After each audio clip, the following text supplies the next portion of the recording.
மகாபெரிவா சரணம். விஷ்ணுவின் திருநாமம் சகஸ்ரநாமங்கள். அந்த நாமங்களில் ஒவ்வொரு நாளும் ஒரு திருநாமத்தை பார்த்து கொண்டிருக்கிறோம். இன்று பூத பாவனாய நமக அப்படின்னு ஒரு நாமம். இதற்கு தொடர்புடையதாக அற்புதமான ஒரு நிகழ்ச்சி. அதை சொன்னால் நமக்கு புரியும். பல நூற்றாண்டுகளுக்கு முன்பு சித்திரை மாதம்னா எப்படி வெயில் இருக்கும். மதியம் 12 மணி கும்பகோணத்தினுடைய சாலைகள் அப்படி ரொம்ப வெப்பமயமா இருக்கு. திருக்குடந்தை ஸ்ரீ சாரங்கபாணி பெருமாள் கோயிலில் உச்சிகால பூஜை நடந்துகிட்டு இருக்கு. அப்ப அடியார்கள் 2 பேரும் அவசர அவசரமா கோயிலுக்கு ஓடி வர்றாங்க. அவங்கள ஒருத்தர் 12 ஆழ்வார்களில் 4ஆவராக இருக்கக்கூடியவர் திருமழிசை ஆழ்வார். அவர் கூட யார் வந்திருக்காரு அப்படின்னா அவருடைய சீடர் கணிகண்ணன் அப்படின்னு சொல்லிட்டு. திருமழிசை ஆழ்வாருடைய முகம் ரொம்ப வாடி இருக்கு. அந்த காரணத்தை கோயில் பணியாளர்கள் கணிகண்ணன் கிட்ட கேட்டார். ஏன்பா இப்படி வாடி இருக்கு அப்படின்னா, நம்முடைய சாரங்கபாணி பெருமானை தரிசிக்க எண்ணி காஞ்சியிலிருந்து நடைபயணமாக வந்தோம். 3 நாட்களாக வழியில் உணவு எதுவும் உட்கொள்ளவில்லை. அந்த பசி மயக்கமும் களைப்பும் தான் ஆழ்வாரின் முகத்தில் தென்படுகின்றன அப்படின்னு சொன்னாங்களாம். பெருமாளுடைய சந்நிதிக்கு ரொம்ப வேகமா போறார் திருமழிசை ஆழ்வார். எப்படியாவது தரிசனம் பண்ணணும். ஆனால் திறப்போடப்பட்டிருக்கு. சக்கரபாணி பட்டாச்சாரியார் ஒரு அர்ச்சகர் அப்பதான் இறைவனுக்கு பிரசாதம் நிவேதனம் பண்ணிட்டு இருக்காரு. இப்போ உச்சிகால பூஜை நிறைவடைந்து திரை விலகிய பின் இறைவனை தரிசிக்கலாம் அப்படின்னு சொல்லிட்டு வெளியே திருமழிசை ஆழ்வார் காத்துட்டு இருக்காருங்க.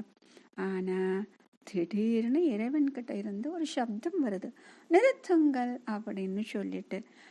அர்ச்சகர் பட்டகருக்கு ஒரு என்னன்னா, அச்சுச்சோ இது என்னது, என்ன ஆச்சு, நம்ம ஏதோ தப்பு பண்ணிட்டோமோ அப்படின்னு. அப்ப என்ன கேக்குது அப்படின்னா சப்தம். பிரசாதம் நிவேதனம் செய்த அர்ச்சகர்கிட்ட எம்பெருமான் சொல்றாராம், எனக்கு நெருங்கிய நண்பரான திருமழிசை ஆழ்வார் என்னை தரிசிப்பதற்காக 3 நாட்கள் நடைபயணமாக நடந்து வந்துள்ளார். இப்ப அவர் வெளியே காத்திருக்கார். முதல்ல அவரை உள்ள கூட்டிட்டு வாங்க அப்படின்னு சொல்றாரு. திருமழிசை ஆழ்வாரும் உள்ள கூட்டிட்டு வர போட்டார்.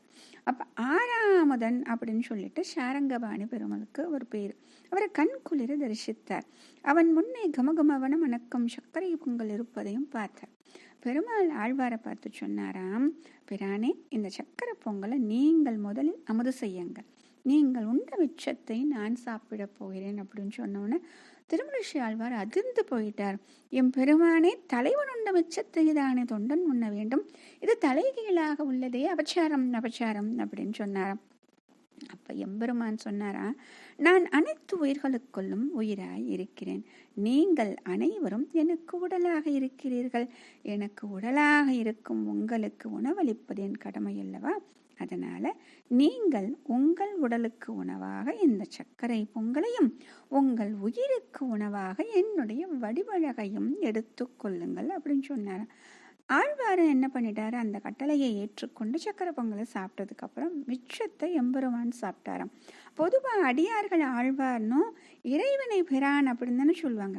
ஆனால் வழக்கத்துமாக இங்க இறைவன் என்ன பண்ணிட்டாரு, இறைவன் ஆறாமது ஆழ்வான் அப்படின்னு சொல்றத அடியவர் திருமழிசை பிரான் அப்படின்னு அழைக்கப்படுகிறார். அப்ப இறைவனுக்கு என்ன பெயராச்சு, ஆறா அமுத ஆழ்வான். அப்ப அடியவருக்கு திருமழிசை பிரான் அப்படின்னு. இப்படி தன்னுடைய பக்தர்கள் உடல் ஆரோக்கியமும் ஆன்மீக முன்னேற்றமும் பெறுவதற்காக அவர்களுக்கு உயிராக இருந்து உணவளிப்பதால் அவருக்கு பூத பாவனாய நமக அப்படின்னு ஒரு நாமம் வருகிறது. மகாபெரியவா சரணம்.